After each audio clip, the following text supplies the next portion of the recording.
Estamos aquí nuevamente con otro episodio de Las Soplonas del Claustro.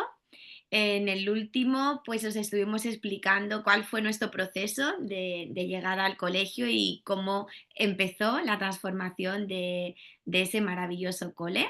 Explicamos un poquito pues cómo lo vivimos cada una y avanzamos que había algunos aspectos a tener en cuenta para que eso fuera exitoso, porque a través de nuestra vivencia podemos constatar que hay unos pilares, hay unos imprescindibles que os queremos explicar con mucho detalle y daros muchos ejemplos en diferentes episodios. Hoy los vamos a nombrar, os vamos a explicar algunas cosas a tener en cuenta y también vamos a terminar aquello que no acabamos, que es que nos quedamos en tercero de primaria, en ese proceso de transformación del cole y cómo hicimos para que esto llegara a sexto de primaria y se mantuviera en el tiempo. ¿Te parece que empecemos, Marga? Sí, sí. En el último episodio nombramos, bueno, que para que una innovación pedagógica tenga impacto, tiene que haber, o tenemos que tener en cuenta una serie de cosas. Y básicamente lo primero que sería es que haya una coherencia pedagógica y una coherencia educativa. Y esta coherencia pedagógica y educativa solo la da si tienes un rumbo marcado y hay algo, hay como una brújula que te guíe para que tú puedas elegir de manera coherente que sí es adecuado introducir en el centro como una novedad y que no es adecuado. Cuando hay una transformación pedagógica vas a cambiar todo, prácticamente todo, o vas a cuestionar todo para ver si luego lo cambias o no lo cambias, o lo mantienes o no lo mantienes. Claro, cuestionar sin que haya unos referentes es cuestionar por cuestionar. Y eso es lo que habíamos hecho durante muchos años. Habíamos introducido muchísimas cosas en el cole, que si filosofía para niños, que si proyectos pedagógicos, proyectos de trabajo en según qué cursos y en según qué áreas. Y todas estas introducciones no habían tenido cambios significativos, que eran los que nosotros queríamos que hubiera. Vale. A partir de ahí nos dimos cuenta que lo que teníamos que tener eran unos pilares pedagógicos muy claros. Y ahora os vamos a hablar de los que eran los nuestros y que para nosotros diríamos que son los pilares, es decir, puede haber más, y en alguno puedes estar más de acuerdo o menos, pero que sí que son de los indispensables para que haya una transformación educativa. Que si estos no se tocan, seguramente estás haciendo pequeños parches en tu centro y no haya una transformación educativa de fondo, ¿vale?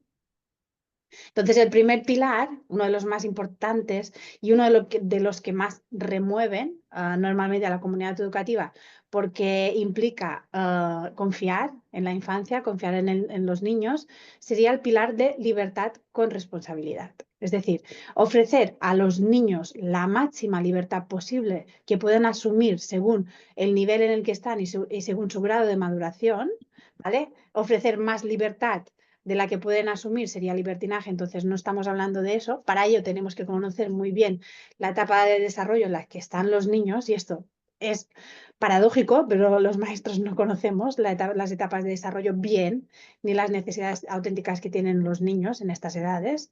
Los maestros en general, nosotras en general. Es decir, no había ningún maestro de nuestro centro que supiera de verdad las necesidades auténticas de los niños con los que estábamos trabajando. Y esto yo imagino que se puede extrapolar a muchos otros centros, ¿vale? De hecho, en las formaciones que dábamos o que dimos en esos momentos y que seguimos dando, nos encontramos con que la gente no sabe qué esperar de los niños y qué se le puede pedir a los niños. Bueno, entonces esta libertad con responsabilidad tiene que estar muy, muy asociada a estas etapas, al conocimiento de la etapa de desarrollo en el que se encuentra el niño. Cuando lo conocemos, no podemos darle menos libertad de la que puede asumir. No le podemos quitar libertad, pero tampoco podemos quitarle que asuma la responsabilidad de la libertad que le estamos dando. Entonces, estamos creando a personas responsables de sus propios actos. Entonces, giramos todo el colegio de tal manera que todo aquello que se hacía en el día a día hacía que el niño fuera más libre en su toma de decisiones, en su autorregulación, en lo que concernía a lo que él podía hacer, pero que asumiera más responsabilidades. Porque nos dimos cuenta que a las personas no le podemos pedir responsabilidades si no han participado en la elección de lo que tenían que hacer. que es lo que nos pasaba en el sistema anterior. ¿Cómo vas a pedir responsabilidades a los niños si no han podido elegir ni el boli con el que van a escribir? No han podido elegir ni cuándo van a comer, ni lo que van a comer, ni cuándo ir al baño, ni cuándo hablar, ni cuándo no hablar, ni lo que en lo que me intereso, ni en lo que no me intereso. Entonces, no podíamos pedir responsabilidades. Transformando, como hicimos el proyecto educativo, nos dábamos cuenta que sí, que el niño podía elegir, pero luego le podíamos pedir responsabilidad sobre aquello que había elegido. Y cuando en otros episodios hablemos de este pilar pedagógico, os vamos a dar ejemplos muy concretos. Um, cómo se puede materializar esto y cómo se materializa en el día a día. Entonces, vosotros como maestros, vosotros como padres, la pregunta es, ¿en vuestro centro estáis dando libertad a los niños y estáis pidiendo que asuman la responsabilidad de esta libertad que le estáis dando? Si es que no, poco cambio significativo va a haber en el centro en el que estáis trabajando, ¿vale? Porque el niño no es protagonista de su propio aprendizaje. Punto. No vamos a seguir avanzando. Si el niño no es libre para elegir, no es el protagonista ni sigue su propio itinerario. Este pilar está muy enfocado, el pilar de libertad, en lo que para nosotras es educar, que es lo que teóricamente se tiene que hacer en los centros, parte del trabajo de educar, porque otra parte la tienen que hacer los padres. Y para nosotras educar es permitir que el niño vaya aprendiendo a partir de lo que ya tiene dentro y de sus propios intereses. Y eso solo se puede dar si damos libertad a las personas. Entendemos, y ya todos vais a decir, pero es que los niños tienen que aprender una serie de cosas y los niños tienen que saber al final de primaria una serie de contenidos. Estos se dan. Es decir, estos contenidos sí o sí para el niño van a ser interesantes porque forman parte de lo que él va a necesitar para poder desempeñar su día a día en el colegio. Entonces, quitaros de pesar, ¿vale? Que luego ya vamos a explicar cómo se puede materializar esto. Los contenidos indispensables, los niños los van a aprender, pero los van a aprender a su ritmo y a su momento, en el momento en el que ellos estén preparados para ello y les nazca el interés interior, el interés intrínseco para querer con libertad aprender esos contenidos. Y eso se refiere a aprender a leer, escribir, aprender los conceptos matemáticos, aprender cómo funciona el mundo. ¿Cómo no van a querer esto aprender los niños si es la pregunta que de manera innata nos sale a todas las personas en las edades comprendidas entre 6 y 12 años? Queremos conocer cómo funciona el mundo, cómo está organizado, cómo es el mundo, que es la pregunta que hemos querido responder de los 0 a los 6 años y de los 6 a los 12, cómo funciona el mundo. Pero cada uno va a tener sus propias curiosidades y con este pilar pedagógico, pues, se les permite tener su propio recorrido y comprender cómo funciona el mundo a partir de sus propios intereses, que es lo que queremos. ¿Y por qué queremos esto? Porque no queremos matar su curiosidad innata. Este pilar nos va a permitir que los niños puedan continuar hasta los 12 años como mínimo y luego ya secundaria. Vamos a ver cómo lo hacemos también, conservando la curiosidad innata, que es lo que nos cargamos con el sistema educativo tradicional. A partir de tercero de primaria, cuarto de primaria, nos dimos cuenta en el sistema antiguo que los niños parece que pierden la ilusión por conocer el mundo. ¿Por qué? Porque no pueden hacerlo según sus intereses, sino que viene un maestro, viene un currículum, viene un proyecto, el que sea, que dice cuándo tienen que aprender qué cosas, que seguramente de manera innata habrían despertado su interés en el momento adecuado. Entonces, nosotras lo que vamos a promover es que cuando se despierte el interés en el momento adecuado del niño, tenga la libertad para aprender lo que va a aprender y lo que aprender de verdad. Estamos hablando no a tocar el tema, sino aprender de verdad ese tema o ese interés que tenga a partir de asumir la responsabilidad, ¿vale? Y eso hay una manera de organizar el colegio que se puede fomentar que esto se dé. Lo vamos a explicar más concretamente en otro podcast. Sí, el tema de necesidades auténticas para conocer así los intereses, ¿no?, intrínsecos que tienen los niños en estas edades es algo indispensable, evidentemente para este pilar y para todos los que os vamos a ir nombrando y vamos a ir detallando en otros episodios. Y es revelador cuando te explican, en este caso nosotros nos explicaron con esta formación que hicimos para poder entender, porque ganas teníamos de cambiar, pero como ha dicho Marga, estábamos haciendo, poniendo parches, simplemente pues porque había modas. Esto no va de esto, va de verdad trastocar esos pilares. A nosotras, desde las Choplonas del Claustro, nos gusta nombrarlos, perdón, como los pilares de la nueva educación. Libertad con responsabilidad, y cuando hay libertad, para que esto no pase a ser, como ha dicho Marga, un libertinaje, que es lo que a veces los profesores, maestros, familias que han conversado con nosotros a lo largo de los años, ¿no? Con la experiencia que tenemos, es como, pero si dejamos a los niños libres para hacer lo que les va a dar la gana. No, ¿por qué? Porque la estructura está muy bien encombolada para que haya tranquilidad, haya paz, haya serenidad y cada uno pueda estar a lo suyo.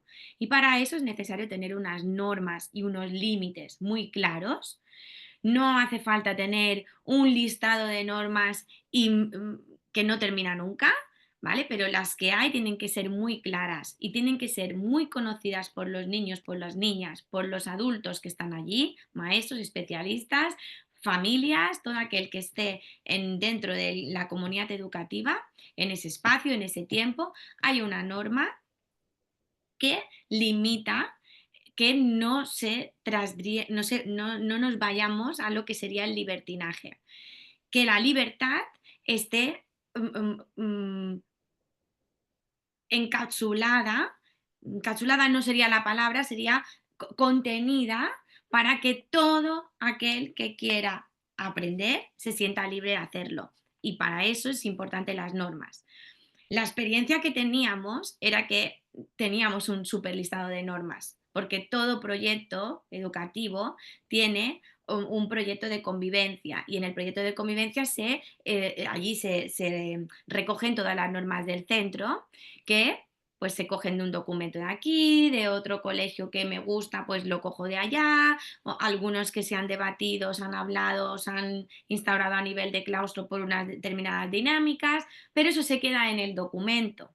Después, cada maestro en su clase tiene unas normas específicas que a veces son muy diferentes de un grupo o a otro. Seguramente que os sentís reflejados aquí, tanto por la vivencia como alumnos, como si sois papás o sois maestros, por compañeros o por maestros de vuestros hijos que funcionan diferente, porque el maestro es diferente y tiene unas normas diferentes.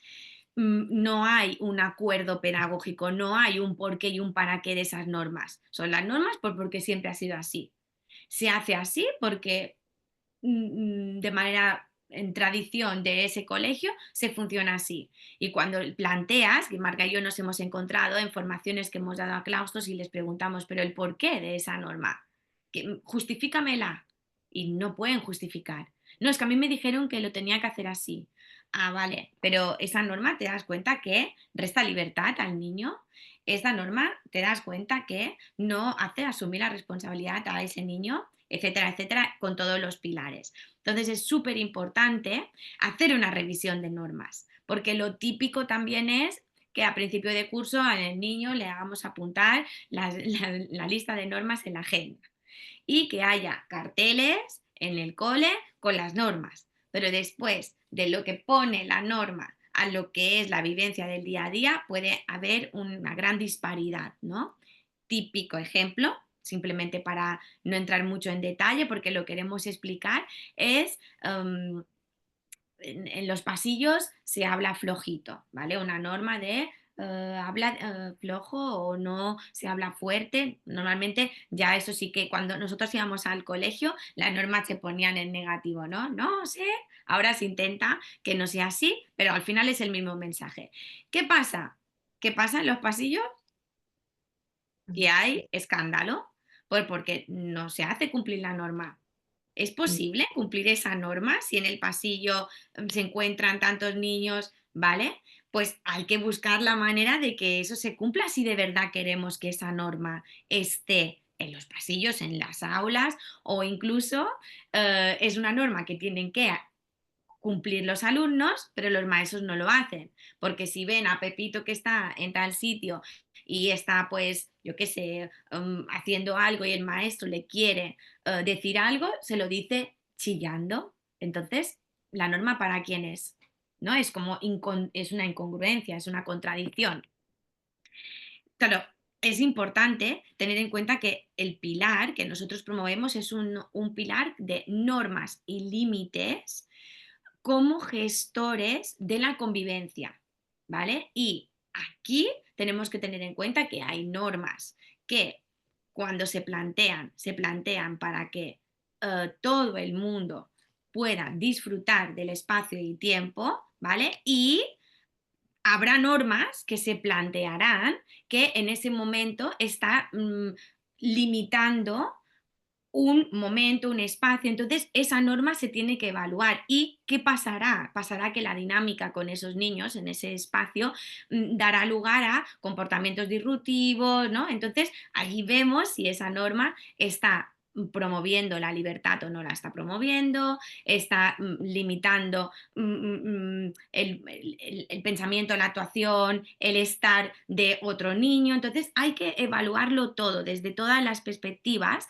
porque es muy clave. No es normas y límites porque nos toca poner límites, sino que sean las propias normas las que gestionen la convivencia del centro y que así el maestro, el acompañante, pueda estar en ese rol que os explicábamos un poquito el otro día y que hablaremos con mucho detalle, en ese estado de observación plena, de poder estar para los niños siempre que ellos lo necesiten.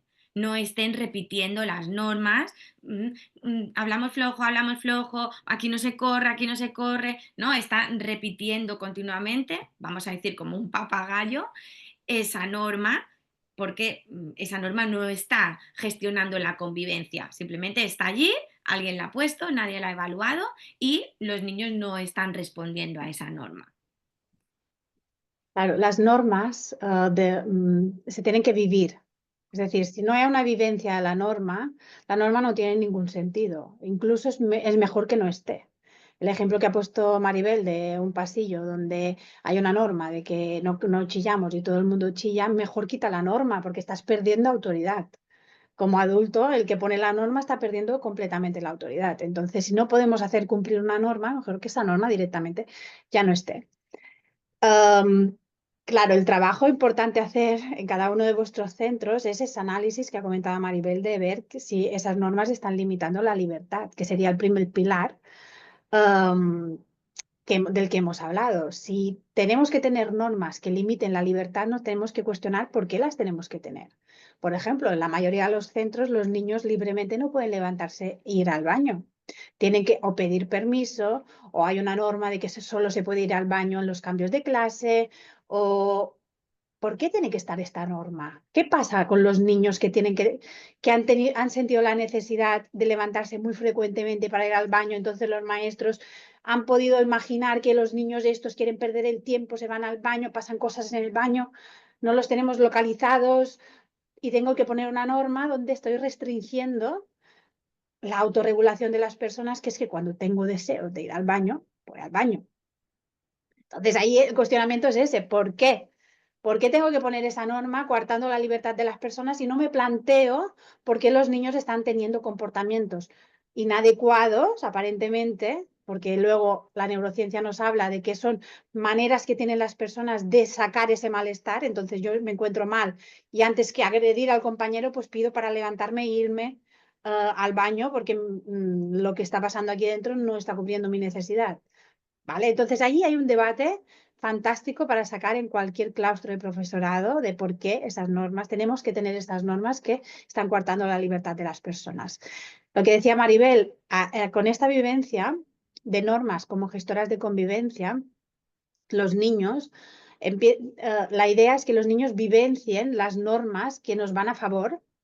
En sociedad tenemos normas que nos van a favor, las normas de circulación nos van a favor, si no, ¿cómo iríamos de un sitio a otro sin tener 50.000 accidentes en el camino? Son normas que nos van a favor. Y luego hay normas que nos van en contra en la sociedad. Entonces, ese discernimiento desde bien pequeños hace que los niños puedan distinguir normas que nos van a favor y nos permiten la convivencia entre todos y que todos tengamos libertad, por ejemplo, de ir al coche de un sitio a otro sin que pase nada, y las normas que nos están impidiendo ejercer nuestra libertad porque no tengo libertad de expresión, no puedo decir según qué cosas. Vosotros sabéis que en estos momentos ha habido vídeos de YouTube que se han colgado por decir coronavirus o por decir según qué palabras o por decir vacunas. Entonces aquí había un límite a una libertad. Entonces, que los niños puedan discernir qué normas nos benefician y qué normas están coartando nuestra libertad. Para eso tiene que haber esos pilares y para eso los niños desde bien pequeñitos en su pequeña escala tienen que estar vivenciando esto. ¿Vale? Ahí hay una transformación educativa, hay un cambio educativo profundo. Sí. Vale, Y luego, está muy a la mano, Marga, que le has nombrado la palabra autorregulación, que sería otro pilar más. Autorregulación, no solo en lo físico, que Marga ha puesto el ejemplo, ¿no? De poder ir al baño o poder ir a beber si tengo sed, que esto es algo que en los colegios con un sistema, con una organización tradicional, no se permite que el niño se sienta libre de beber o ir al baño cuando lo necesita. Entonces, eso también para nosotros es una red flag, una alarma de valorar, de reformular, porque creo que a ningún maestro se le dice no puedes ir al baño cuando tienes ganas de ir al baño o si tienes mucha sed no puedes beber, ¿vale? Entonces esto sería otro tema, ¿vale? Pero la autorregulación con lo que iba no solamente es en lo físico, como puede ser comer, beber, moverse, ¿no? Cambiar de posición, ¿no? Si tengo ganas de correr, poder correr.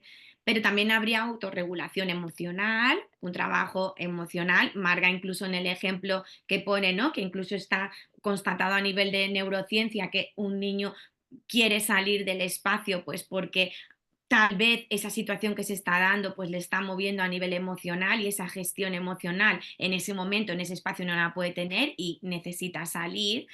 Eso también es autorregulación emocional. Cada vez hay más niños y niñas que utilizan esas técnicas, pues porque está al orden del día posibilidades de poder trabajar las emociones, cosa que años atrás, cuando nosotras íbamos al cole, incluso tampoco hace tanto, nosotros lo hemos visto como profesionales de la educación, el tema uy, ahora esto, pues no podemos hablar de esto porque tenemos que hacer los ejercicios de matemática, ya lo hablaremos en tutoría y tutoría era el viernes a última hora. Entonces, ¿vale? El tema de cómo permitir la autorregulación emocional también, autorregulación académica, cómo no, ¿no? Con lo que decíamos, si la estructura está bien formulada, el niño se autorregula a nivel académico, evidentemente el profesional de la educación está allí para avalar, para conseguir, para trabajar en ello, de que el espacio, el tiempo que le ofrece al niño tenga multitud de posibilidades para que ese niño llegue a esos aprendizajes que son propios de esa etapa. ¿Vale? ¿Qué más diríamos, Marga, de autorregulación? bueno, al final es conseguir que la persona se conozca tanto a él mismo y pueda discernir qué le conviene y qué no le conviene en todos los aspectos, que es lo que queremos al final. Los niños pasan 5 horas al día durante 5 días a la semana, 5 horas como mínimo, durante 5 días a la semana, durante muchísimos años, y parece que nos hemos enfocado básicamente en aprendizajes académicos, cuando la primera experiencia de contacto con uno mismo y contacto social que tienen los niños la mayoría de las veces con iguales es en los entornos educativos. Entonces, vamos a utilizar esos espacios para que haya, para que el niño se conozca a sí mismo y conozca al otro y se pueda llegar a autorregular con él mismo y la convivencia que tiene con los demás a nivel físico, emocional, académico y lo que Maribel ha ido comentando. Si eso le pones el foco, si en ese momento le pones el foco de que tenemos el espacio perfecto para que eso se dé y vamos a poner todas vamos a organizarlo de tal manera que vamos a fomentar que eso se dé, que no vamos a pedir a ningún niño algo por aquello que no esté preparado, porque nos vamos a cargar su autoconcepto y nos vamos a cargar su autorregulación emocional si le pedimos cosas por las que todavía no está preparado, pero no vamos a hacer por él tampoco todas aquellas cosas por las que sí está preparado. Entonces, él va a poder autorregularse en todos los sentidos y va a conocerse, va a decir, esto todavía no, va a poder saber que esto, por lo que sea, todavía no, pero lo que sí puedo hacer, no me voy a colgar de un maestro, no me voy a colgar de un compañero para hacer aquello que yo puedo hacer. En educación infantil eso es crucial porque estamos hablando de una autorregulación física y muchas veces los niños no tienen tiempo en educación infantil para ir adquiriendo esa autorregulación física, esos hitos del desarrollo que hay tan importantes entre 0 y 6 años y las prisas que tenemos los adultos para que hagan cosas por las que todavía no están preparados, hace que no se estén dedicando a lo que de verdad se deberían estar dedicando. Un niño de educación infantil puede, con un zapato adecuado, puede ponerse el zapato y ponerse los dos zapatos y practicar si se lo ha puesto en un pie que no toca, pero eso requiere tiempo y paciencia del adulto. Si vamos con prisas, lo que suele pasar muchas veces es que la tutora y la de refuerzo me están poniendo los zapatos de todos los niños y eso es un gran error porque esos niños pueden hacer ese trabajo. ¿Por qué no les damos tiempo para que lo puedan hacer? ¿Vale? Entonces, es un ejemplo muy, muy Muchos banal. momentos en los que lo deben hacer, ¿no? Ejemplo, este es que es clave porque si creas lo que decíamos, la responsabilidad que tiene el profesional de la educación de crear esas situaciones para que eso se dé. Entonces, con el ejemplo perfecto que está diciendo Marga de los zapatos, es algo que puede hacer, porque además estamos dentro de la etapa y es algo que es una habilidad que se trabaja en esos momentos, que mejor que crear más momentos a lo largo del día para que él se encuentre con ese reto que es ponerse los zapatos, porque aquello por lo que va a ir, o sea, se tiene que poner los zapatos para algo que a él le interesa, algo que a él o él necesita, que quiere hacer. Entonces es perfecto crear espacios, momentos de reto, ¿no? Para que se pueda cubrir esa autorregulación en todos los sentidos. Claro. Ahora imaginaros un niño de 3 años, para poner un ejemplo muy concreto, no le pongas cordones. Un niño de 3 años no está preparado para atarse los cordones, no puede directamente. No tiene la maduración cerebral necesaria para poder hacer eso. Es incapaz, ¿vale? Entonces, si tú le pones cordones, le estás quitando la oportunidad de que él se pueda poner los zapatos, para poner un ejemplo. Pero si ese niño no lleva cordones, tiene la capacidad de poderse poner los zapatos y le va a crear una dificultad seguramente, porque es una habilidad a desarrollar. Lo puede hacer, pero se tiene que desarrollar y a lo mejor el niño siente prisa, lo quiere hacer rápido y no le sale. Entonces se genera una frustración natural, porque es algo que puede hacer el niño, lo quiere hacer rápido, no le sale y se siente frustrado. Y ahí está la figura del maestro para acompañar esa frustración. Y ahí empezamos con el acompañamiento emocional y que el niño empieza a conocerse y a ver que cuando no nos sale algo nos frustramos y lloramos a veces y hacemos una pataleta, pero lo no adecuado sería que el maestro le quite esa frustración poniéndole los zapatos. No, tu trabajo en ese momento es acompañar esa frustración en ese momento de algo que el niño pueda hacer, ¿vale? Si tiene cordones y se frustra, no, ¿eh? Ahí estamos haciendo otra cosa. Ahí hemos provocado la frustración del niño porque le estamos pidiendo algo que por lo que todavía no está preparado. Y esto es un ejemplo muy sencillo de un niño de 3 años, pero esto pasa en todas las etapas de educación primaria. Constantemente estamos haciendo por los niños algo que pueden hacer ellos por sí mismos y estamos pidiendo a los niños cosas por las que todavía no están preparados. Y estamos generando frustraciones que no pueden sostener. Y tenemos a la sociedad infantil más estresada de la historia y más diagnosticada de la historia. Por eso, muchos motivos, porque estamos pidiendo a los niños cosas por las que todavía no están preparados. Y eso es un escándalo, esto es maltrato infantil. Y ya desde las soplones empezamos a dar ese discurso ya para que se generalice y para que de alguna manera poner el granito de arena para que se deje de hacer de algún. Y es que los maestros muchas veces no nos damos ni cuenta de que lo estamos haciendo, porque no conocemos dónde está ese niño, qué Sí, grado de esas desarrollo tiene. capas, esas necesidades no las conocemos.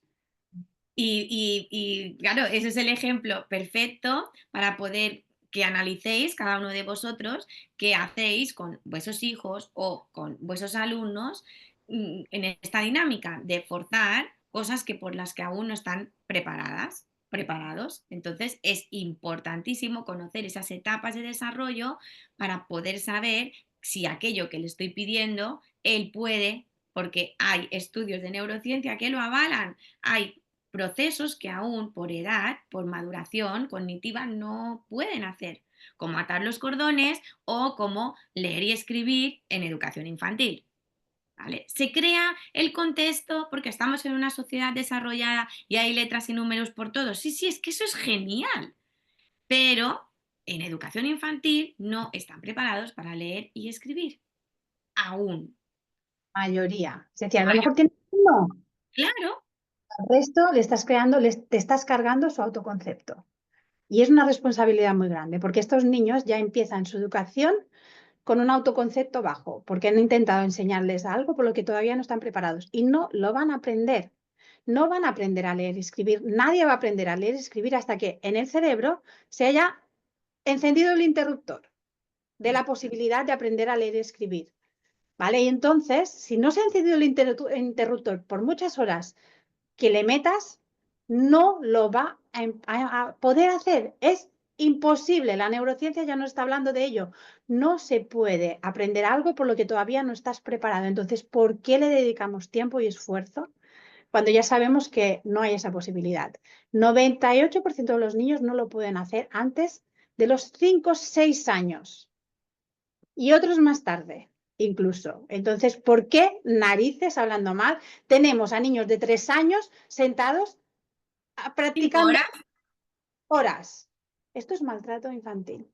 Y la gente no sabe que está maltratando a esos niños porque les estás quitando la posibilidad de estar haciendo cosas por las que sí tendrían que estar haciendo y no pueden dedicarle el tiempo. ¿Cómo sería ponerse los zapatos? Porque estás practicando una motricidad fina brutal, estás haciendo unas conexiones cerebrales brutales. El niño que se pone el zapato donde no toca tiene molestia en el pie, ¿vale? Entonces se está dando cuenta de que lleva el zapato equivocado y que se tiene que cambiar el zapato de pie. No te puedes ni imaginar los procesos que hay en el cerebro y las cosas que se tiene que hacer para que ese niño llegue a saber esto. Y nos estamos cargando estas experiencias. Y nos estamos poniendo un ejemplo banal, pero es que es lo que está sucediendo cada día en los colegios. Y todo por no saber qué toca a cada edad y qué puede hacer cada niño en cada periodo del desarrollo. Y esto ya, que jolín, estamos en el 2025. Por Dios, ¿cómo puede ser que esto esté sucediendo todavía? Y además, como somos, ¿no? Estamos repitiendo la importancia de conocer esas necesidades para que ese acompañamiento emocional vaya de la mano. Porque si no, el acompañamiento emocional, ¿cuántos centros educativos? Sí, nosotros trabajamos las emociones. Sí, pero ¿cuándo? Cuando toca el libro, porque el libro ahora toca trabajar la rabia o cuando de verdad sale un episodio donde hay rabia, donde hay ira, porque por ejemplo es una emoción que probablemente en los programas de emocionales no se trabaja, porque tiene que haber frustración, rabia, ira para poder trabajar esa emoción. Y es allí donde nosotros vamos, para que haya disponibilidad del maestro para hacer ese acompañamiento. Tiene que conocer muy bien la etapa en la que está, qué es lo que puede hacer y si ocurre lo que comentaba Marga, que un niño se frustra porque se ha puesto mal los zapatos y está bloqueado porque no puedo ponérmelos, no sé aún hacerlo, estoy aquí como adulto que te acompaño y no te pongo los zapatos para quitarte la frustración, sino te acompaño. Y mi mensaje corporal, mi mensaje de estar aquí contigo, mi mensaje de poder expresar contigo la emoción es de tú puedes hacerlo. puedes hacer. Esa emoción que sale, está bien, sale porque es algo que aún ahora te cuesta hacer, pero sé que puedes hacerlo. No le estoy pidiendo con el ejemplo de los cordones, atarse el cordón y encima doblar el cordón para que se le sujete durante toda la jornada escolar. No estoy aquí como maestro, estoy en otro momento, atendiendo otra necesidad y poder estar, y estoy disponible para ese niño, para esa niña, con esa situación. Bueno, que nos estamos extendiendo y vamos a hacer, si os apetece, un episodio con cada uno de los pilares, concretando mucho más, incluso también un episodio hablando de las necesidades auténticas de los niños y el estado de desarrollo que la gran mayoría tienen, en según qué etapas y qué cosas le puedes pedir y qué cosas de ninguna manera le puedes pedir a un niño. Claro, otro pilar que es que todos van de la mano, ¿no? Y es importante, y ahora que hemos sacado el tema de acompañamiento emocional, es el tema de las rutinas, ¿no? Cómo organizas tu día a día para que esas rutinas, muy conocedoras para el niño o para la niña, sean las gestoras del día a día, ¿no? No hablamos de horarios rígidos, como tiene una estructura tradicional, donde el niño no elige nada, simplemente le viene dado ese horario y ahora toca matemáticas y puedes que necesites moverte, pero ahora toca matemáticas o después toca ciencias y tal vez estás involucrado en unos problemas que te gustan mucho porque tienes un conflicto de intereses con tus compañeros, pero ahora toca ciencias. No hablamos de ese tipo de rutinas o de horarios, sino de unas rutinas que tienen en cuenta nuevamente esas etapas y que tienen ese punto de flexibilidad para que el niño, aún teniendo una estructura muy clara, podríamos decir que se repite porque eso le da seguridad, porque el niño lo que necesita para aprender es estar tranquilo, estar relajado y sentirse seguro. Si hay inseguridad, me siento intranquilo porque no sé dónde tengo que ir, no sé qué tengo que hacer, no hay aprendizaje. ¿Vale? Eso también lo dejamos a la reflexión de muchos momentos en el cole, cuando aparecen situaciones extraordinarias o festividades que son por las que tocan, ¿no? Y hay un movimiento energético porque ese día es un día especial, puede haber niños que se bloqueen ante esto. Entonces también es muy importante tenerlo en cuenta y le damos esa importancia a las rutinas, ¿no? Unas rutinas muy claras que son específicas en infantil, hay algunas que son muy específicas de educación infantil que ya no están en primaria, pero hay de otras que se mantienen a lo largo de la etapa, tanto infantil como primaria, porque estamos con niños y con niñas, ¿vale? Marca, ¿qué dirías más de este para no extender? Sí, es como para que os hagáis una idea de lo que estamos hablando. Estas rutinas tienen que permitir los pilares anteriores. Tienen que permitir sobre todo que el niño gestione su libertad y que asuma responsabilidades. ¿Vale? Entonces, imaginaros que cada día me voy a un sitio donde no me puedo esperar nada de lo que va a pasar. Entonces, lo que decía Maribel, esto genera una intranquilidad y una inseguridad brutal porque no tengo ni idea de lo que puede estar pasando. Entonces, esas rutinas básicamente son, por ejemplo, podrían ser los espacios, que los espacios sean muy permanentes. En nuestro centro había espacios educativos, entonces el espacio educativo de matemáticas siempre estaba en el mismo lugar y más o menos tenía la misma estructura y los materiales estaban colocados en los mismos sitios. Los diferentes espacios no se cambiaban de manera, no había cambios drásticos a no ser que viéramos que había necesidades. Entonces, cuando había necesidades, sí que había un pequeño cambio, pero no había grandes cambios. Entonces, los espacios eran permanentes.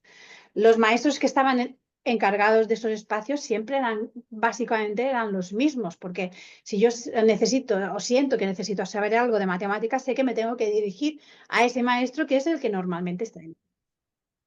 Y luego las franjas horarias se organizaban de tal manera que había, por ejemplo, para poneros un ejemplo, los niños cuando llegaban al colegio de primaria sabían que siempre se iban a encontrar con una propuesta de talleres.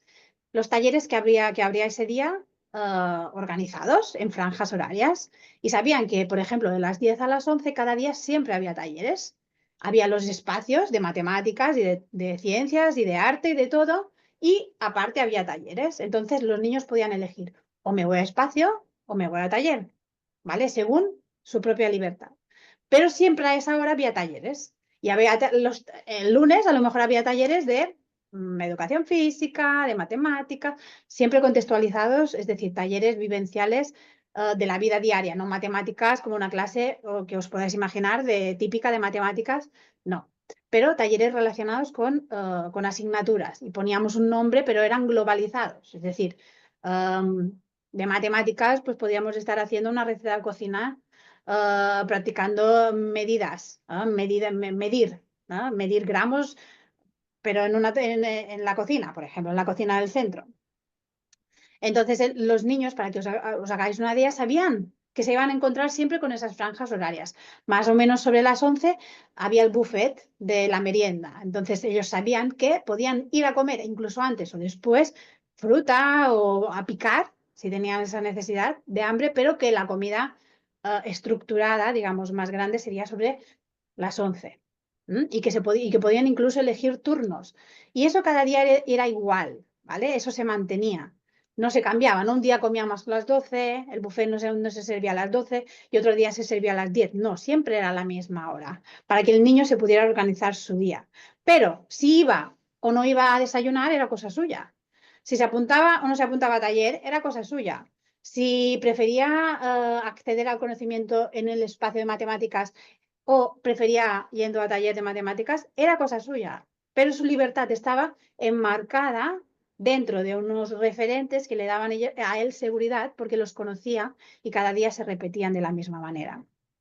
En la educación infantil había otros referentes porque la etapa educativa era diferente. No entenderían eso de los talleres de matemáticas y esas historias porque era otro momento. Pero en otro podcast pues vamos a hablar para que entendáis cómo podría ser el recorrido de un niño en concreto a lo largo de su día en infantil y a lo largo de su día en primaria.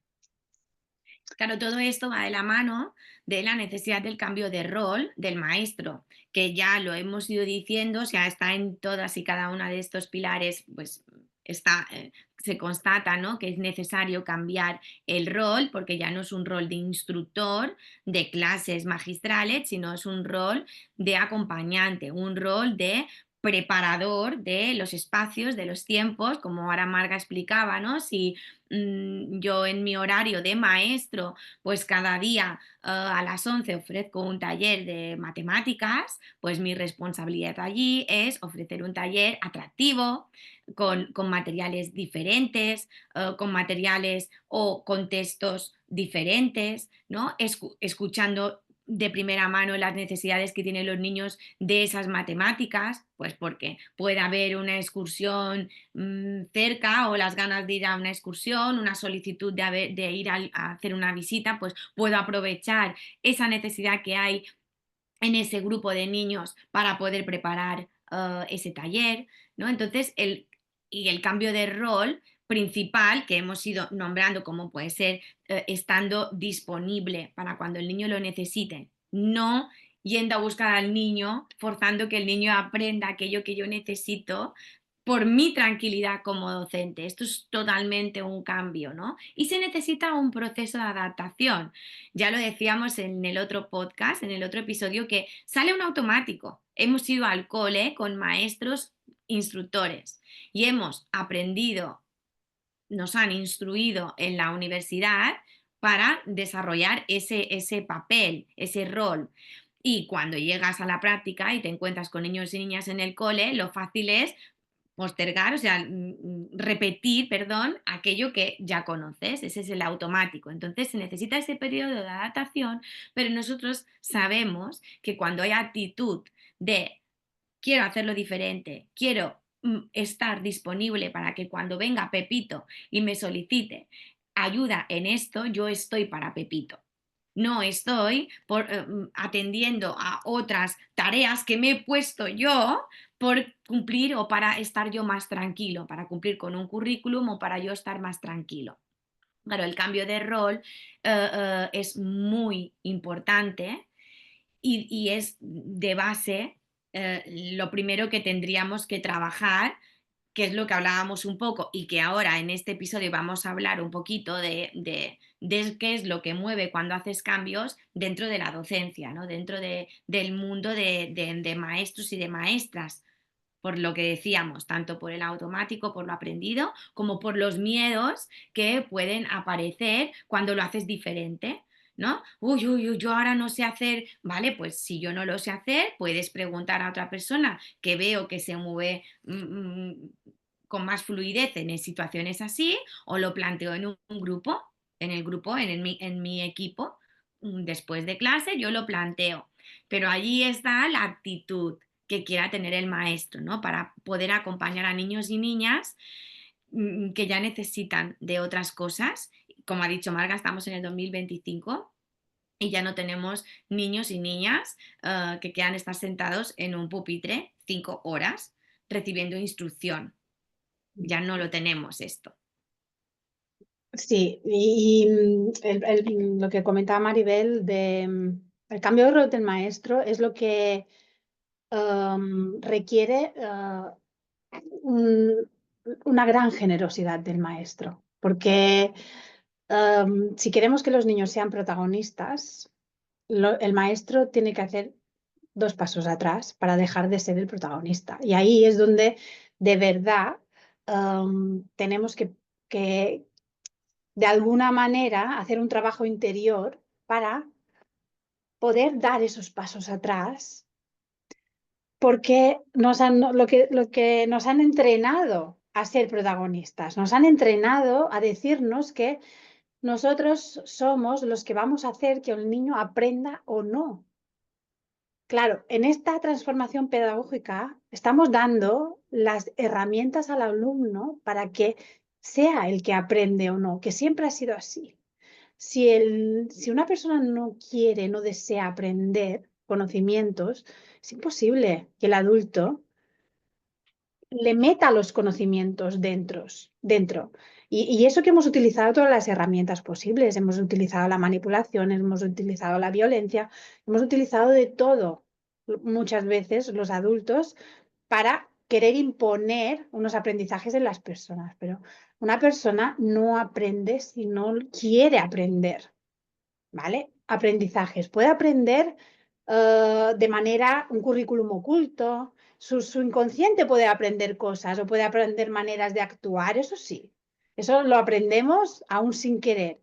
Pero lo que son aprendizajes, lo único que podemos hacer hoy en día, los maestros en la era de la información, es conservar ese deseo de aprender en los niños, conservar, y es cuando hay ese deseo de aprender, se aprende de una manera rápida, no, vuelan los aprendizajes.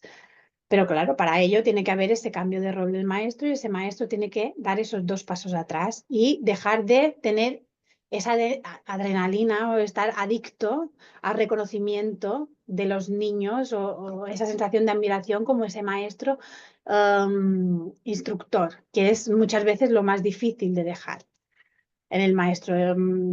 Porque yo he sido maestra tutora muchos años y lo que me llevaba a casa era, cuando llegaba a casa y pensaba en esa carita de admiración que había esos niños que ellos todavía en su inocencia creían que yo tenía todos los conocimientos en mi cabeza y que era la persona que les daba las notas y que decía si eran válidos o no eran válidos y que de alguna manera querían agradarme para que yo les dijera que eran válidos. Tienes que renunciar a esto. Y eso muchos maestros en ese proceso que hemos tenido de transformación pedagógica nos decían es que yo no quiero renunciar a esto. Entonces, para eso pedimos a las personas ese gran acto de generosidad, porque tendrán que renunciar a eso. Y lo van a recibir de alguna manera, porque cuando tú acompañas a alguien en sus procesos de frustración, cuando tú acompañas y estás ahí para él, cuando de verdad lo necesita, con el tiempo te reconoce de alguna manera, porque es esa persona que siempre está cuando la necesito. Pero es otro tipo de reconocimiento, ya no es ese reconocimiento por necesidad que tienen los alumnos de hoy en día hacia los maestros, porque es una necesidad de que me mire, de que me ponga buenas notas, de que me valore, de que me diga que soy un 10 y que no me diga que soy un 0, porque a partir de eso está mi valía como niño. Entonces ahí está ese cambio y es lo más complicado para las personas que somos egos con patas. Nos hemos dado cuenta que somos egos con patas y quitarnos eso es muy, muy difícil y muy complicado. Y es lo que más os va a costar. A nosotras nos costó horrores y muchas veces todavía caíamos en eso. Pero como teníamos a niños que estaban muy que ya no habían vivido el proceso del maestro instructor, no, Vinculados. nos lo Sí, mostraban. Y nos decían, pero es que yo quiero hacerlo de otra manera y tú me estás diciendo que lo haga de esta. Y en ese momento tú decías, ya he intervenido, ya he dado la solución antes de que me la pidieran. Y ahí también está el proceso de humildad de decir, tienes razón, a lo mejor tu manera es la más adecuada para ti. ¿Sabes? Y ahí es todo el día estar batallando con ese ego que nos sale y que necesitamos bastantes años bueno, que yo creo que los que de verdad lo van a conseguir son los niños que están educados ya de esta manera, que no tienen mm, estos automatismos que nosotros tenemos de manera natural. Pero eso no quita que no lo intentemos y que no lo hagamos diferente, porque si no, esos niños no van a poder ser nunca esos niños decondicionados, ¿vale? Entonces el cambio de rol del maestro es, bueno, si todo lo demás está y esto no, no hemos hecho nada. No exacto. hemos, es decir, podemos tener los espacios más preciosos, el cole más fantástico, pero si tú no cambias el rol, estamos como estábamos antes. Estás instruyendo al niño, no permitiendo que sea. Mm, así Bueno, es. y nos queda, em, creo que solo nos queda un pilar que en ese momento no lo teníamos para nada claro. Es decir, no sabíamos, lo fomentamos mucho, pero no le habíamos puesto nombre. Este pilar ha salido después de la experiencia, del análisis de cómo fue todo y que de alguna manera para que no se nos pase lo tenemos que tener muy presente y es el pilar de el fomento del espíritu crítico y del discernimiento en las personas, ¿vale? Entonces, de alguna manera todo el engranaje tiene que estar colocado y, sí, y tiene que haber los materiales necesarios en el centro para que el niño pueda discernir y pueda fomentar el espíritu crítico delante de una serie de situaciones, una serie de vivencias. Esto se ve muy claro, por ejemplo, en la historia, de cómo contamos la historia, de cómo ha sucedido la historia en el mundo. Si contamos una historia terminada, una historia que esto ha ocurrido de esta manera, estamos dando verdades absolutas a los niños y hoy en día tenemos de verdad la manera de ver de que la historia se ha ido cambiando muchas veces a partir del que escribía la historia. Entonces, verdades absolutas hay muy pocas. Pero los centros educativos se han convertido muchas veces en centros de adoctrinamiento cultural y político. Entonces, si damos verdades absolutas, estamos contribuyendo en ese adoctrinamiento cultural y político que por algo nosotras decimos que la educación es obligatoria y es muy complicado que el Estado deje de intervenir con leyes educativas y metiendo parte de su ideología cultural y del partido político que hay en el momento, porque las escuelas es un lugar donde se adoctrina a niños. Entonces, si nosotros, si queremos transformar el sistema educativo y no ponemos este pilar pedagógico, podemos caer en el adoctrinamiento generalizado que hay hoy en día en las aulas de prácticamente todo el mundo. Entonces, sí, cuando en secundaria, porque son temas que ya interesan más a secundaria, pero en secundaria sí queremos explicar la guerra civil y no mostramos documentos donde se explique la guerra civil desde una manera y se explique la guerra civil desde otra manera y desde otra manera y desde las maneras, cuantas más maneras podamos encontrar de cómo se explica la guerra civil, por poner un ejemplo, ya que estamos aquí en España, y que el niño que lo está evaluando está viendo que esta persona me lo cuenta de una manera y esta otra de otra manera y los dos me convencen y los dos parece que están diciendo la verdad y cada uno de ellos tiene su verdad. Entonces yo veo 5 o 6 maneras de explicar un mismo hecho, entonces no me queda otra que cultivar mi discernimiento para que yo de alguna manera pueda ver aquello que es verdad para mí o aquello que me encaja más a mí a partir de ver todas las posibles opciones y todas las maneras que han tenido los historiadores de contar una misma realidad. Entonces, si esto no lo ponemos, no puede haber discernimiento ni espíritu crítico en ninguna de las personas. ¿Qué nos ha pasado a nosotros? ¿Qué me ha pasado a mí? Que hasta que no he tenido 40 años no me estoy dando cuenta de que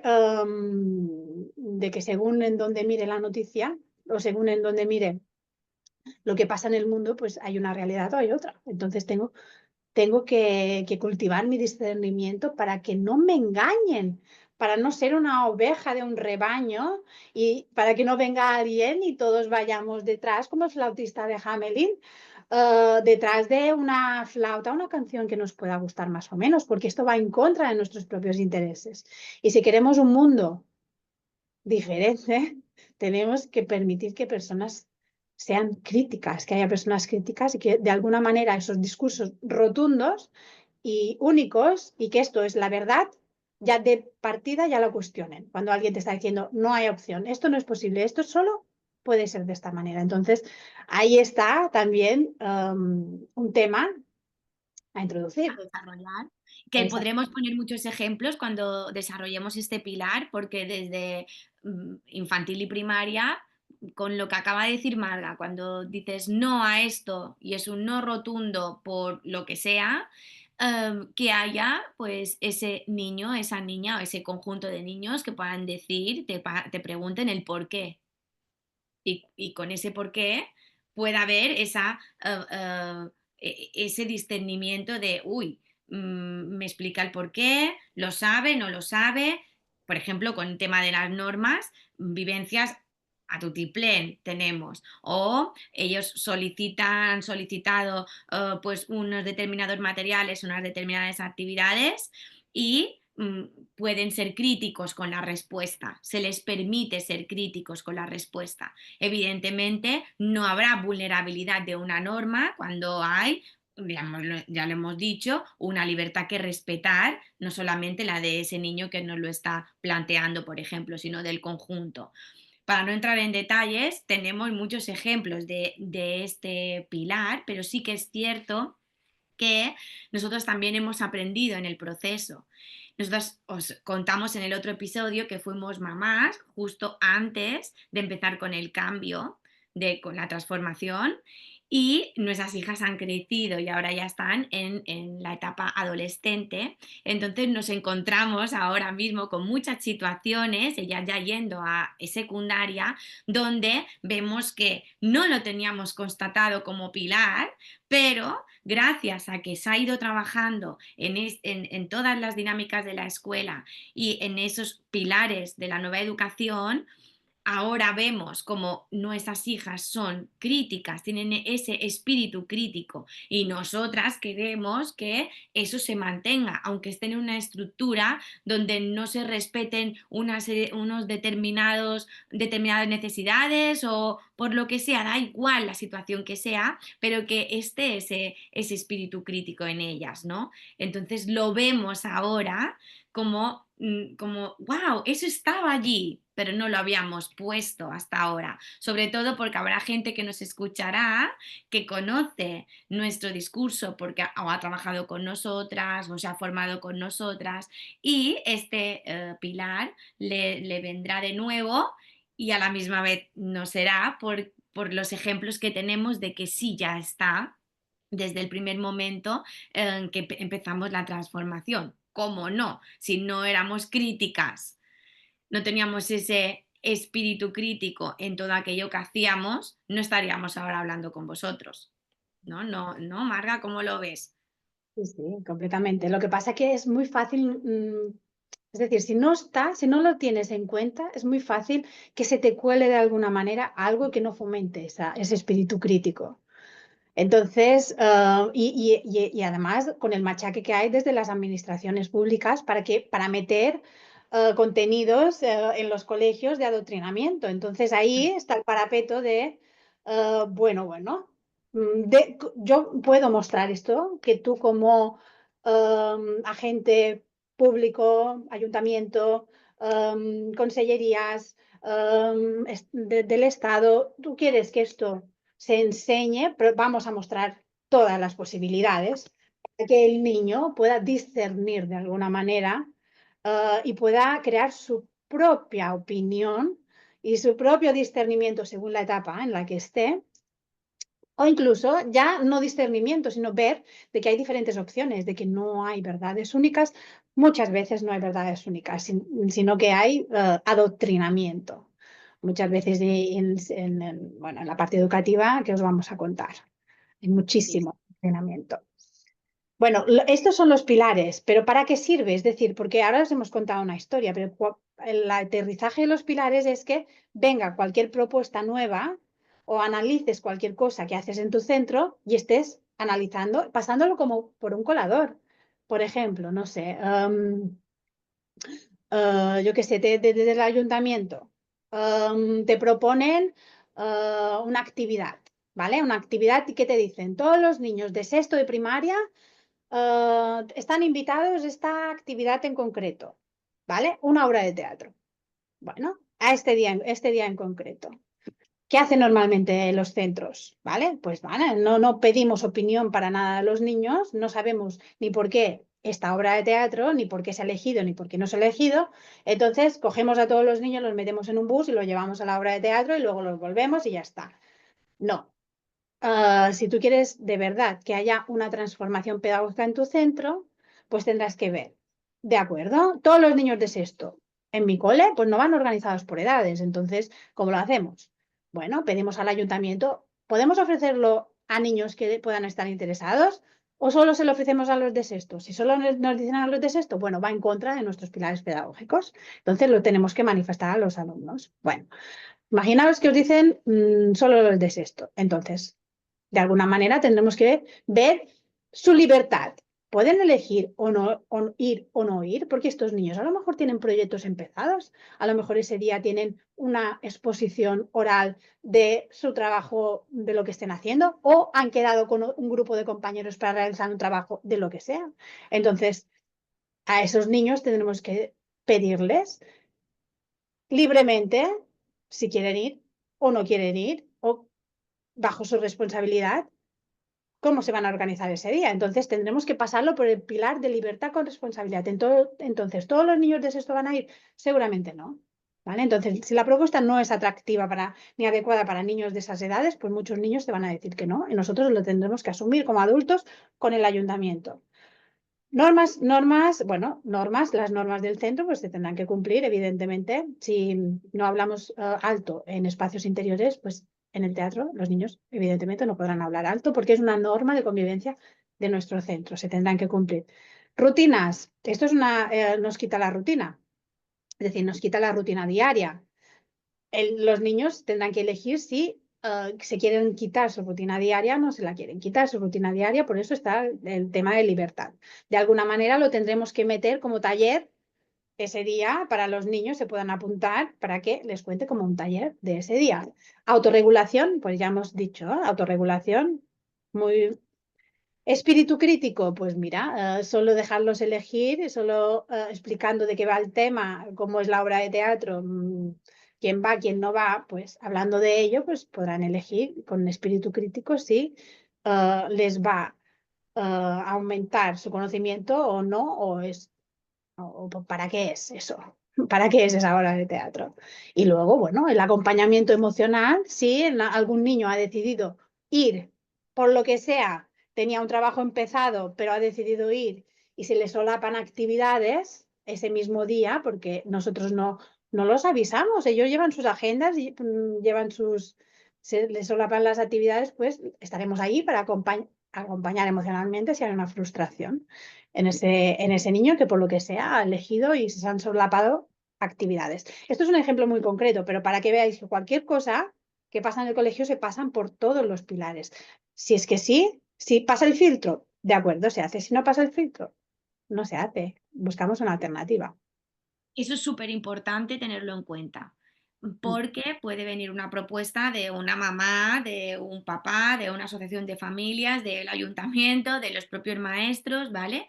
Y eso también da calma al equipo docente, porque los pilares y la organización de ese pilar, el equipo docente ha participado activamente en ello. Entonces, cuando ocurre una situación de esto, pues tiene un referente pedagógico que le da solidez, que le da tranquilidad de cara a esa familia, de cara al ayuntamiento, de cara a cualquier organización que pueda venir con una propuesta que de buenas a primeras parece maravillosa, pero que nosotros tenemos también muchos ejemplos de que eso que es maravilloso, ¿vale? Porque es una iniciativa perfecta, a veces no encaja, ¿no? Y entonces hay que asumir esa responsabilidad.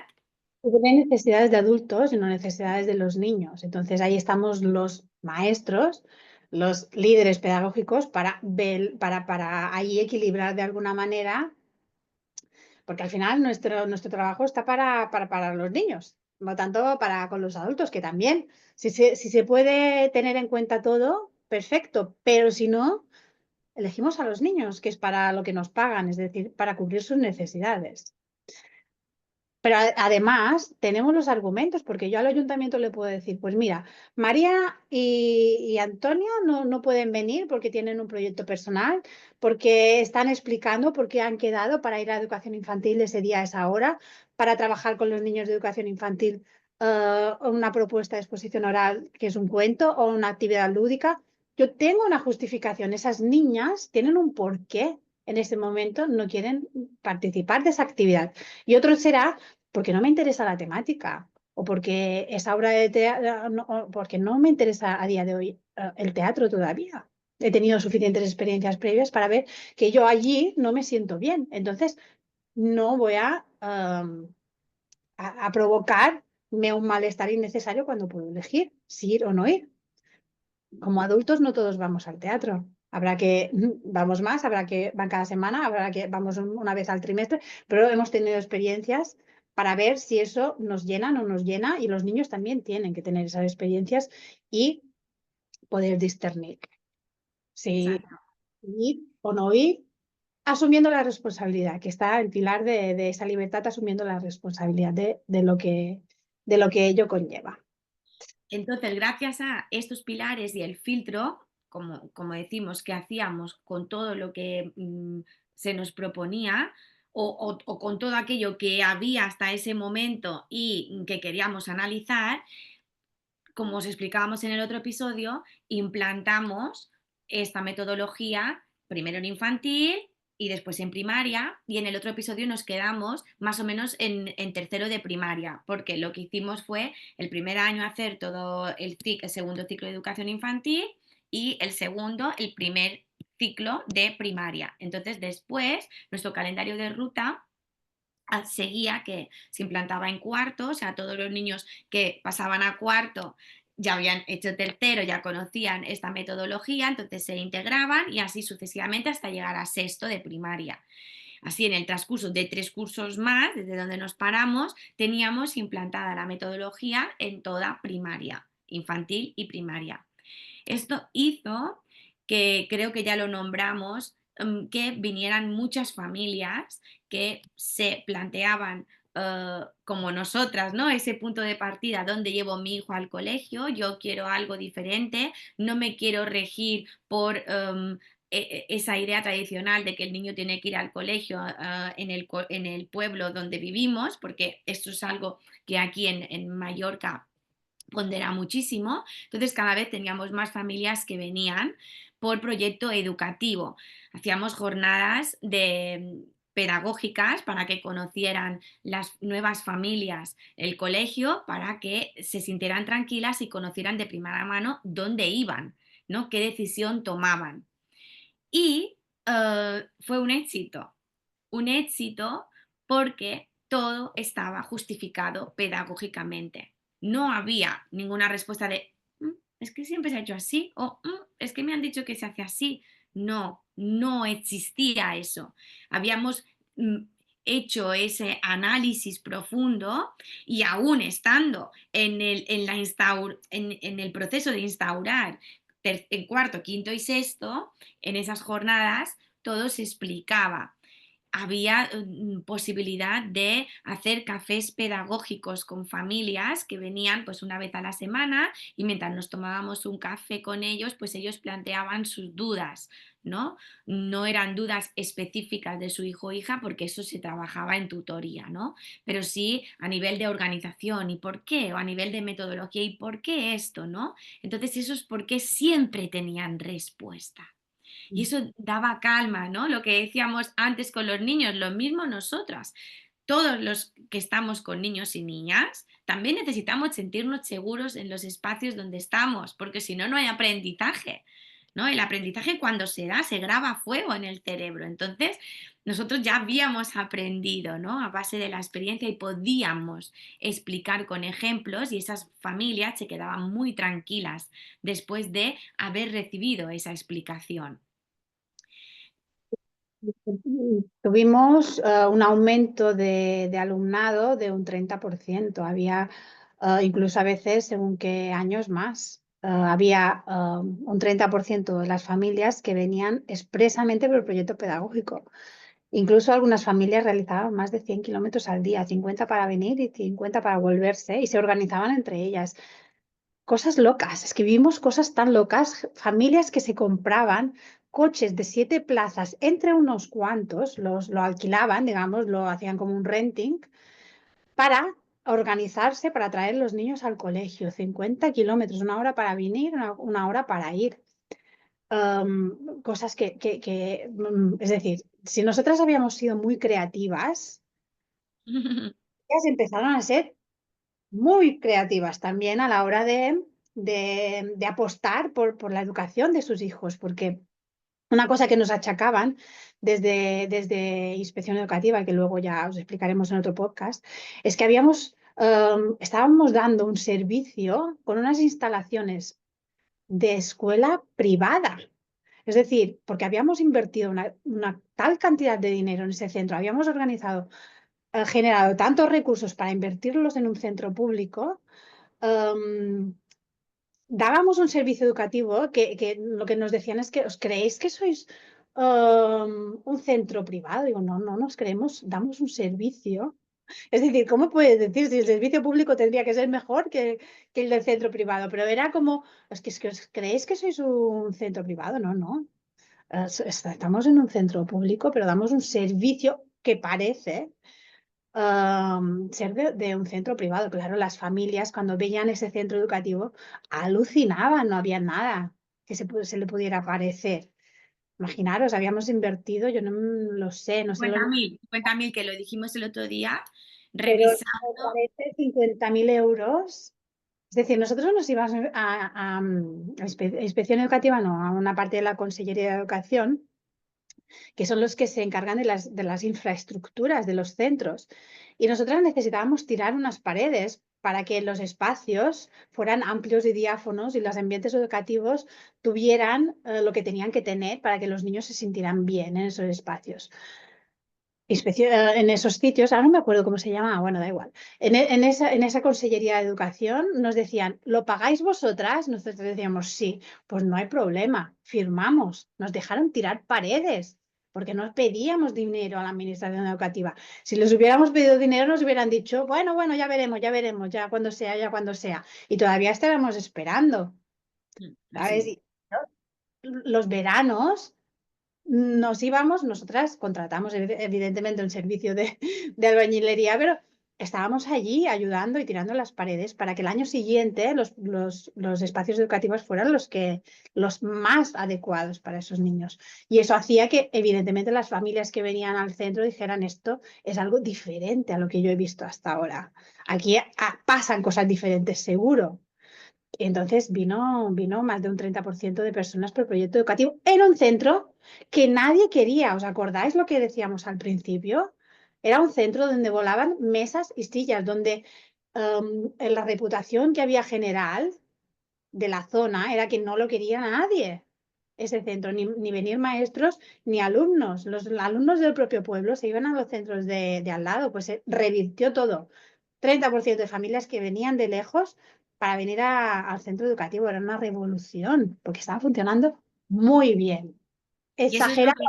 que Y eso es importante también remarcar, que igual que vinieron familias, también vinieron muchos maestros que querían trabajar en ese centro, ¿no? En el sistema público, pues aún no es posible poder elegir el personal que quieres en tu claustro, porque eso sería lo que debería haber, la posibilidad de que el equipo directivo con el equipo impulsor del proyecto educativo, que eso también ya lo hablaremos en otros episodios, como un imprescindible, el tener un equipo impulsor que te ayuda, esos equipos poder elegir el personal para que el personal que venga de verdad venga porque quiera estar allí, no porque le ha tocado. No porque tiene tantos puntos y ha podido elegir y elijo, y bueno, ya soy maestro y yo decidiré lo que haré con mi trabajo, aunque haya un proyecto pedagógico muy claro, ¿no? Entonces llegaron muchos maestros que sí querían estar en el colegio, porque nos habían visitado, se habían formado, pues porque también se le despertaban todas estas preguntas que ya os comentamos en el otro episodio y tenían esa motivación que le llevaba a querer aprender a hacerlo diferente. Y después teníamos aquellos maestros que venían sin querer estar allí, ¿no? Que estaban pues con ese malestar que se podría evitar, como digo, si hubiera la posibilidad de una preselección de equipo docente. Eso es Con una revisión de inspección educativa para que no evidentemente. liquidemos para nada a nuestros amigos, No, porque yo no, no no. quiero un amigo, yo quiero, es decir, los centros educativos necesitan personas afines pedagógicamente para todos poder ir en un proyecto común.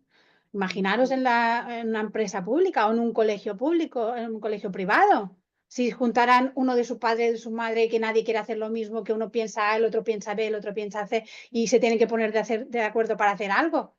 Es imposible ponerse de acuerdo para hacer algo cuando uno no quiere cambiar, el otro quiere hacerlo así, el otro quiere hacerlo así.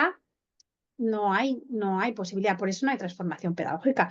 Y eso no es casual, ¿eh? Eso está perfectamente ideado para que, no, para que caigamos muchas personas en los centros educativos que ninguno queremos lo mismo, entonces es imposible llegar a acuerdos, es imposible hacer cambios significativos en los centros. Bueno, pues también, evidentemente, nosotros éramos un centro público y los que en un principio habían elegido todos cambiar, estábamos eligiendo cambiar, pero no sabíamos dónde íbamos. Entonces no es lo mismo elegir cambiar que vivenciar el cambio. Y lo que hemos hablado antes, no es lo mismo decir, vale, yo quiero que los niños sean los protagonistas, pero ¿qué vas a hacer tú para que los niños sean los protagonistas? ¿Quieres ser tan humilde de ponerte 2 pasos atrás para que el niño pueda ser? ¿O quieres seguir siendo un maestro instructor donde tú dices cuándo se puede ir al baño, cuándo no, cuándo se puede hablar, cuándo no, cuándo lo que se tiene que estudiar, lo que no, si lo haces bien, si lo haces mal, si te pongo notas, si eres un 10, si eres un 7? Tienes que querer renunciar a todo eso. Entonces no todo el mundo está dispuesto a esto. Entonces nos encontramos con esta situación y fue muy divertido. Y el proceso divertido por decir algo, pero fue un proceso Sí, de cada mucha... curso escolar teníamos mucho movimiento. Algunos cursos escolares fueron más movidos que otros. De hecho, cuando empezamos el proyecto en educación infantil, las únicas personas que sabíamos que iban a estar allí éramos Marga y yo, porque no había nadie más, porque no los conoceríamos hasta septiembre. Entonces, teníamos ayuda de maestros y maestras que estaban en primaria que nos ayudaron, como dijimos, tanto en la preparación de espacios como también en esa, digamos, práctica que tenían en el día a día para después poderlo llevar todo a primaria, pero maestros conocidos por nosotros que estuvieran con niños y niñas a partir de septiembre, los conocimos día 1 de septiembre. ¿Vale? Y estábamos en pañales, ¿no? Con todo el cambio. Pero había actitud, había humildad de decir, sí, yo no lo sé hacer de otra manera, lo quiero hacer diferente, me dejo asesorar, me dejo acompañar por personas que ya han vivido el proceso y me pongo a disposición y voy aprendiendo así como van ocurriendo, ¿no? Las cosas que fuimos viviendo, algunas maravillosas, otras no tanto, pero todas siendo aprendizaje. Margara se reía Y con la frase, que es la frase mejor para perder el miedo, que peor no podemos estar. Entonces, por poco bien que lo hagamos, los niños van a estar mejor. Entonces, ahí estaba esa frase que muchos de vosotros a lo mejor también nos está ocurriendo. Es decir, peor no podemos estar. Viendo más sufrimiento en los niños, viendo más malestares, diagnosticando atente y bonete. Por ejemplo, el otro día estaba hablando con una compañera que hay 12 niños en su aula, 12, sexto de primaria, 10 diagnosticados. Esto es un escándalo. Esto es un escándalo, diagnosticados con algo, pero todos haciendo lo mismo. Mm. Es decir, continuando todos haciendo lo mismo. Y tenemos a 10 diagnosticados que teóricamente tienen dificultad. Bueno, es un sinsentido. Venían muchos maestros a jornadas pedagógicas, abríamos el centro para que al final era una estrategia que teníamos porque queríamos que conocieran, porque si tú ya has ido, has conocido, has escuchado el discurso, ya te sientes más cercano, no has visto también los espacios, no las dinámicas, ya te sientes más cercano a eso, entonces cuando tienes que elegir puedes discernir y puedes decidir si voy o no voy, ¿no? Era también una estrategia para que fuéramos conocidos como centro educativo, hasta el punto que fuimos un centro puntero a nivel de comunidad autónoma. Os dijimos, estamos en las Islas Baleares, fuimos un centro de referencia porque, pues porque promovimos una educación de mucha calidad, aunque hubo gente que la tildó de elitista, la tildó de radical o con una concepción de que os creéis que sois un centro privado. Para nada de ello. Estábamos aquí Marga y yo contando toda la historia para que lo sepáis. De verdad estábamos funcionando un poco como gerentes de algo privado, porque qué funcionario dedica sus horas libres a generar dinero para invertir en un centro que no es tuyo y es público? Nadie. Evidentemente estábamos haciendo cosas muy raras. Es normal que de alguna manera dijeran, pero esas dos, y nos decían, es que os creéis que el colegio es vuestro, y nosotros decíamos, no, no te equivoques, lo queremos como si fuera nuestro. Hay un poco de diferencia en eso. Tanto lo queremos que dedicamos nuestras horas libres a hacer cosas vendiendo hamburguesas, de vender hamburguesas a hacer conferencias para generar recursos, para invertir en ese colegio que no es nuestro, ¿vale?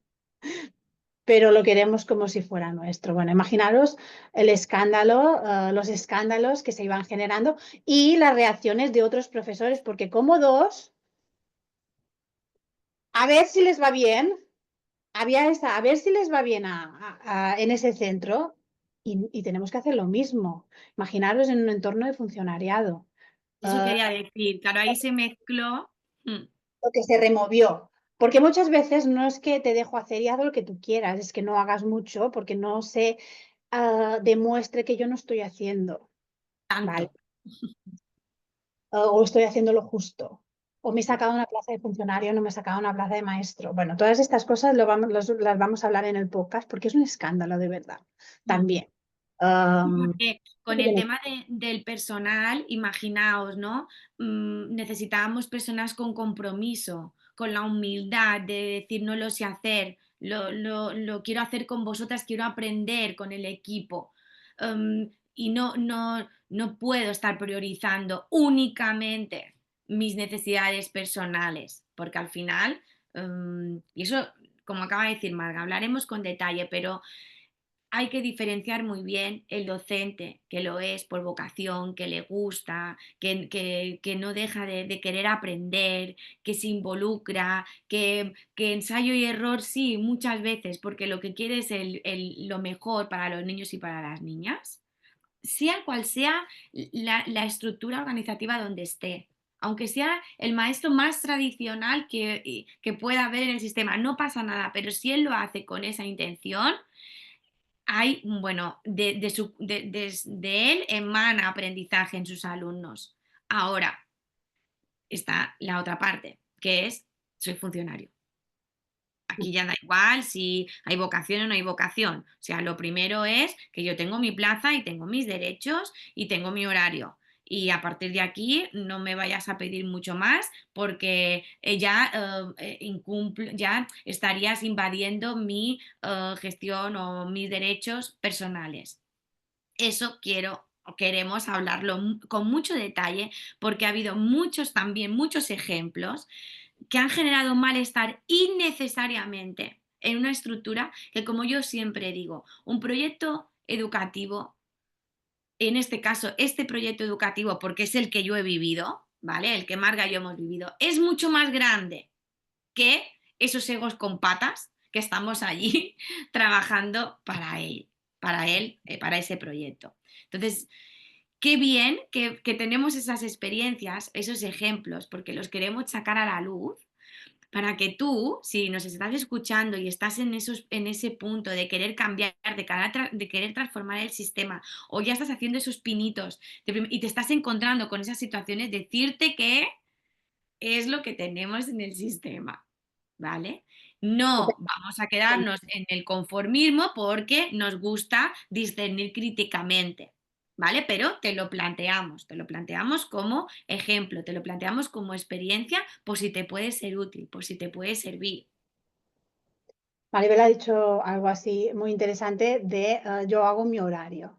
Y eso también tenemos que hablar de esto, porque es que nunca pedimos a nadie que trabajara ni un minuto más del que le tocaba. Pero resulta que hay un gran escándalo en educación y es que no se hacen todas las horas por las que nos pagan a los maestros. Y de eso vamos a hablar en un podcast en concreto, porque esto se tiene que destapar.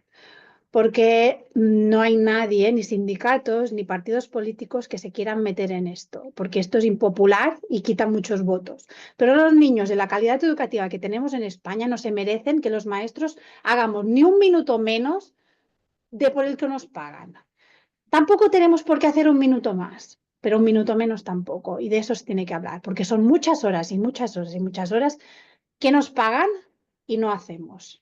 ¿Vale? Entonces, de esto en otro podcast tenemos que hablar. Sí, sí, saldrá y tenemos ejemplos, nos movemos, vamos a formaciones, acompañamos a gente de diferentes comunidades autónomas y siempre sale este tema.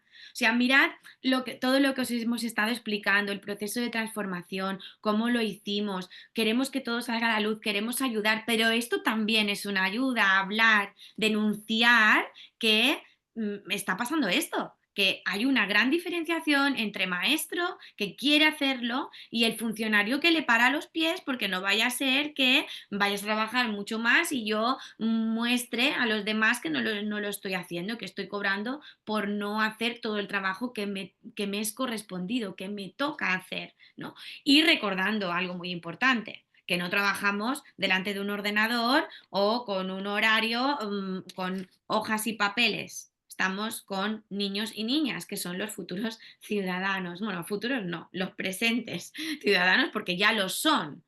Entonces se merecen eso y mucho más. De ahí la importancia de expresar todo aquello que sabemos para que salga a la luz, para que tú que nos estás escuchando, seas mamá, sea papá, ¿vale? Sepas que se puede hacer y que hacerlo es un éxito, que cambiar es un éxito. De hecho, y si quieres, Marga, no sé, para ir terminando, estos días hemos tenido una noticia que es la verdad que estábamos esperando porque es algo que siempre se hace, ¿no? Cuando termina el primer trimestre de primero de la ESO, de los institutos públicos, al menos aquí en las islas, se pasa a los centros de primaria donde habían ido esos alumnos, se pasa un listado con, digamos, las medias de las notas, ¿vale? Cómo ha ido el proceso de ese niño durante ese primer trimestre, porque eso es algo que se debería hacer y ya también podemos hablarlo con más detalle, es ir de la mano primaria y secundaria, cosa que ahora, hoy en día, deja mucho que desear. Entonces, ha llegado al colegio esa información de esos niños de primero de la ESO, que De hecho, es el primer grupo que no conoce otro tipo de colegio porque empezaron con 3 añitos en el proyecto. Es verdad que ya han ido a secundaria otros niños que cuando empezamos habían cursado o 3 años o 4 años en infantil. Entonces, realmente vivieron toda la primaria con esta metodología que os estamos explicando. Pero estos informes nos dan la información, nos constatan de que es un éxito, porque esos niños, esas niñas, están teniendo una actitud proactiva al aprendizaje, se muestran responsables en todo aquello que hacen, son respetuosos con los otros niños, con los maestros. Encima, las notas, que de eso también podemos hablar, porque al final es una nota numérica y alguien te está evaluando, te está poniendo una nota numérica, pero ahí está, el sistema está organizado así, hay unas notas numéricas que superan la media de los otros centros educativos de primaria que llevan niños a este instituto de secundaria. Entonces, es un éxito el resultado que muchos maestros que ahora decíamos, ¿no? Que generaban ese malestar de que no funcionará, de que estos niños hacen lo que les da la gana, pues ahora tenemos el resultado a esa gran pregunta que se nos formulaba. ¿Y qué harán cuando vayan al instituto? Pues serán exitosos, que es lo que ahora mismo están viviendo esos niños en primero de la ESO. Además, tenemos referencias de niños que justamente este curso, como son niños, es decir, un grupo de estos pues han ido a un instituto de referencia, pero como había un 30% que venían por proyecto educativo, se han ido a otros institutos de las islas, digamos. Son niños que están no todos concentrados en el mismo sitio y el éxito educativo es en todos los institutos. No depende del instituto en concreto, sino de todos los institutos donde se han ido. Y venimos de un lugar donde volaban mesas y sillas. Estamos hablando de un lugar donde los resultados académicos eran por debajo de la media, no, por muy, muy, muy, muy debajo de la media. Y ahora hemos pasado a estar a bastante por encima de la media. Imaginaros la transformación. Es decir, es que es impresionante lo bien que funciona, pero no interesa que esto se sepa. Funciona bien, no, mejor que bien. Y encima con mucho bienestar, porque puede haber resultados académicos muy buenos, porque los niños a lo mejor pueden aprender a partir del miedo, pero es que estos han aprendido a partir del bienestar, de estar bien, de la no presión, del deseo de aprender. Esto es una revolución educativa que queremos que todo el mundo conozca y que se pueda hacer en otros lugares de alguna manera. Que si somos unos cuantos, pues a lo mejor no queda alternativa que cambiarlo. Si ya hemos probado métodos que funcionan y que funcionan muy bien, ¿por qué no los vamos a implementar y practicar? Así es. Así que os hemos lanzado ideas de próximos episodios. Como os dijimos en el anterior episodio, tenemos un formulario que puedes rellenar si quieres ponerte en contacto con nosotras, si quieres conocer más, tanto de la parte pedagógica como si estás en una situación de malestar y si quieres hacer denuncia de ello, también nosotros te podemos dar voz. Así que te lo adjuntamos en este vídeo, en la descripción del vídeo. Y nos despedimos, nos quedamos aquí con todos vosotros. Gracias. Nos vemos en próximos episodios. Chao. Chao.